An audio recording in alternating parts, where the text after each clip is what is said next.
My name is Jenna Winton, and this is a presentation on identifying and assessing assets of cultural sustainability. This was a project funded by Pennsylvania Council on the Arts for a new framework to identify and assess assets of cultural sustainability, and then exploring their impact on communities' collective cultural sustainability. This study was conducted in Tamaqua, Pennsylvania, and it was from October 2022 to August 2023. That's when we did the fieldwork. I would like to thank Tamaqua for participating in this study. It was an absolute pleasure being in Tamaqua and being introduced to the community. So, the purpose of one of these studies is to make culture more tangible in sustainable community development and policy making. So, after this field work is done and analyzed, it gets turned into a report that can then be used in community planning. A lot of times, culture can be overlooked or it's unaccounted for in favor of more measurable aspects of sustainable community development.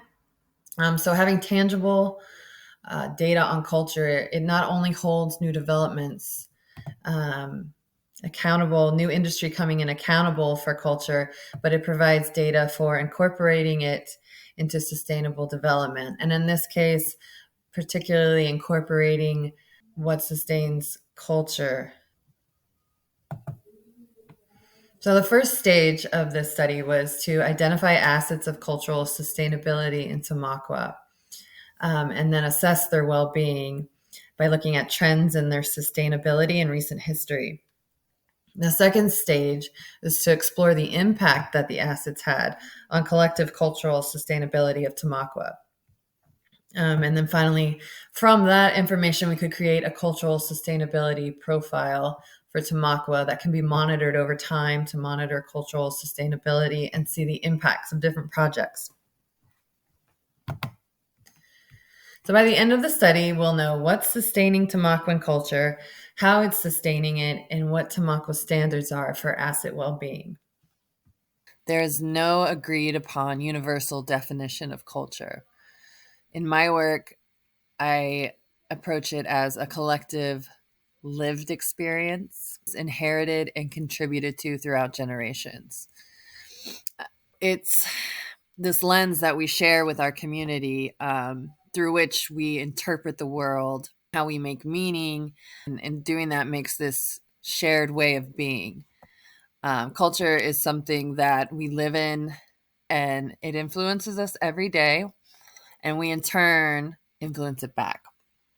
In this project, instead of focusing on individual cultural expressions, this approach looks for what sustains this lens, this collective culture. So to not only nurture those expressions in a broader way, but so culture can grow and evolve beyond preservation while still being anchored in identity. While cultural preservation is important, it's important that culture is allowed to evolve with the environment and remain relevant to new generations. So we must address the whole to support the individual parts. Tyson Yunkaporta, an Aboriginal author and scholar, alludes to this shared lens in a quote. "It's not the stuff that's on the surface. It's not knowing how to make a boomerang. It's not hunting kangaroos and playing a didgeridoo. It's not those cultural items. Culture is not what your hands touch or make. It's what moves your hands." Cultural sustainability, just to go over it real quick, is a dynamic concept, and it involves the long-term perpetuation of shared cultural identity, practices, and expressions. I say dynamic because cultural sustainability can be approached in a lot of different ways and means different things to different people. So this is just how I define it for my work. So why sustain it? Why sustain culture? I really like this quote by John Hawkes that says, "A sustainable society depends on a sustainable culture. If a community's culture disintegrates, so will everything else." So culture in and of itself is a great indicator of community well-being. When practices or languages, for instance, start declining, it's a signal that the community is generally vulnerable. It's getting more obvious that culture is the foundation of all other forms of sustainable development. So, in the context of cultural sustainability, an asset is something that drives cultural sustainability and cultural evolution on an ongoing basis. So, it's not something that you pull from when needed, it's something that's always there and constantly contributing. They're unique to each community and they must be community defined, and they can be tangible or intangible. So, how do we identify assets of cultural sustainability? Well, there are themes of sustainability particular to culture, and these are reoccurring concepts in cultural sustainability, something that we see over and over again as important in sustaining culture, as important to sustaining culture. And they're also formative. So together they construct a sustainable culture. And I'm not saying these are the only ways that cultures can be sustained, but it's a well-rounded approach. So if you think of like an environmental ecosystem where there's different parts, that are significant to the continuation of the whole, like the sun, soil, weather. These themes are the sun, soils, and weather in a cultural ecosystem. But because culture is so unique and contextual to each community, assets of cultural sustainability aren't going to look the same. So we can't really standardize them beyond themes. And it's important that the community defines them because no one really else can. For example, what access to cultural heritage looks like in one community won't be the same as in another. In one community, it could be a museum. In another community, it might be a landmark or a local tradition bearer. These are the themes right here. There's 7 themes. So I reached out to Micah Gursky, the executive director of Tamaqua's Art Center, and he put together an advisory council of different stakeholders in the community, passionate community members. So the first workshop we did was how to find out how these themes manifest in Tamaqua. How can they be observed? What does cultural engagement look like in Tamaqua? What does adaptive resilience and autonomous stewardship look like in Tamaqua? The original inhabitants of Tamaqua are the Lenape, and the name Tamaqua is roughly translates to beaver. Tamaqua is both geographically and historically was central to the anthracite coal mining boom in eastern Pennsylvania. So immigrants looking for work in the coal region, or there were some who were fleeing religious persecution, came together to influence the region's culture collectively. And there are still long-standing traditions created from that time that are present today. And you can see it in contemporary culture, such as the festivals, foodways, and even on street signs in Tamaqua. It is located in eastern Schuylkill County and lies at the foothills of the Pocono Mountains. There was also during the early 1900s, there was secret society called the Molly Maguires that advocated for the rights of Irish immigrants in the coal mines, and Tamaqua was the location of a couple significant events. The first workshop involved talking about the different themes of cultural sustainability to identify ways they are observable in Tamaqua. So here I've listed a couple of the assets. We had the Tamaqua Railroad Station, place-based community projects. A couple of them are mural projects. The Tamaqua Heritage Festival, which is held every October. The block parties. So Tamaqua has 4 volunteer fire departments, and each one has a block party to get the community together. The traditional arts are like Pasanki, and then there's foodways also that were considered. Hope and Coffee was considered an asset of adaptive resilience. It's a coffee shop that employs recovering addicts, and they do a lot of recovery groups. And then the Tamaqua Community Arts Center is, of course, an asset.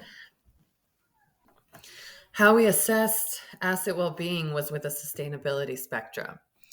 We use this to gauge the well-being of each asset, and this was decided on by observing trends in sustainability over the years. So, for example, the train station a couple years ago or a couple decades ago was in critical condition. It was abandoned, halfway burned down, and it was going to be steamrolled to make a parking lot. But two or three passionate community members said, "Hey, we will take responsibility for this." Last year, during this field work, the train station is being honored on a national stamp, and the celebration was huge, and there was an overwhelming amount of people there out to celebrate. So it's definitely gone from critical to thriving. Participants filled out these assessments together and agreed upon the scores. And in the process, they were talking about why they considered each asset in that condition. So by coming to these decisions together and recording that discussion, the complementary data is what Tamaqua's standards are for the well-being of each asset. So the real value in this process is the qualitative data that we're getting out of these discussions. And they're all summarized in the report. So from this, we can go back and use the information in a gap analysis to strategize ways to get these assets to a condition where they would be considered sustainable. In the second stage of this, there's a checklist of how each asset impacts the local culture. And each of these corresponds to a theme of cultural sustainability. So, for example, expresses a shared identity corresponds with the theme of cultural performance. Because festivals were given a sustainability score of 3, the selected checklist impacts were given a score of 3. So festivals impact 5 of the 7 themed indicators. All 5 of these were given a score of 3. The asset below it, streetscape, impacts 2 of the themes. And because the streetscape was given a score of 4, these assets were given a score, the impacts were given a score of 4. At the end, these were all aggregated to get the visual on the right, the cultural sustainability profile. And the findings, Tamaqua has really been using access to cultural heritage and adaptive resilience as ways to sustain and revitalize local culture. All of the indicators are considered sustainable except for cultural autonomy.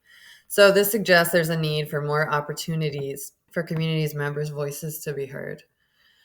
Church groups, block parties, and the Playground Association are most in need of reinforcement. Vulnerabilities identified in the report were lack of manpower, youth leaving, and newcomer engagement in cultural heritage and community activities. So now that we have all of this information, what can we do with it? So how can these be used? How can the assets be used in sustainable community development? And how can the information we gathered in the report be used? It's very much asset-based community development. It's just with a cultural sustainability lens. So asset-based community development is where you build on the strengths that are already there in the community. So here, it's not just about preserving the cultural heritage or expressions of community identity. That's part of it, but it's about recognizing what perpetuates it and including those into community development. Incorporating assets into community planning benefits communities by building on community identity that's already there. This contributes to social cohesion and community resilience. It connects other domains of sustainability. So social, economic, and environmental sustainability by contextualizing these projects with culture and anchoring them to cultural sustainability assets. There's more of a holistic approach to sustainable development.